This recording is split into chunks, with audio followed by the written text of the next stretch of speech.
En adhérant au MAEP, dès sa création, le Sénégal s'est volontairement engagé à mettre en œuvre cet exercice d'évaluation en matière de gouvernance. Pour ma part, j'ai placé la bonne gouvernance au rang des hautes priorités du plan Sénégal émergent, qui est notre référentiel en matière de politique publique.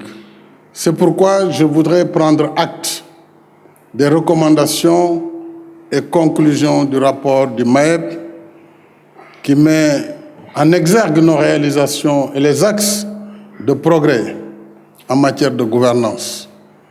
Je voudrais dire que je partage totalement les défis qui ont été soulignés dans ce rapport et je les trouve tout à fait exacts, tels qu'ils ont été rapportés par le rapport.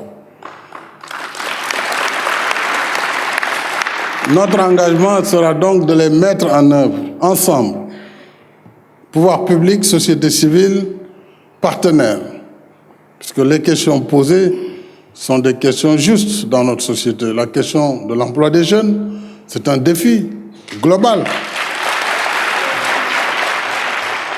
La question de la formation professionnelle, puisque c'est d'elle dont dépend l'employabilité des jeunes, mais aussi la question de la démographie, les problématiques de protection des enfants et des femmes, et tout ce qui a été dit en matière économique, bien sûr, j'en fais mon équation ainsi que l'équation du gouvernement pour y travailler au quotidien. Il importe de comprendre que la gouvernance n'est pas une donnée immédiate. La gouvernance est un processus d'amélioration continue des pratiques et des règles à travers des réformes adaptatives. Donc c'est un processus continu. Et il ne faut pas dormir sur nos lauriers, croyant que nous sommes une démocratie achevée. Ça n'existe pas. On le voit bien, toutes les avancées sont précaires. Il faut donc poursuivre cet effort.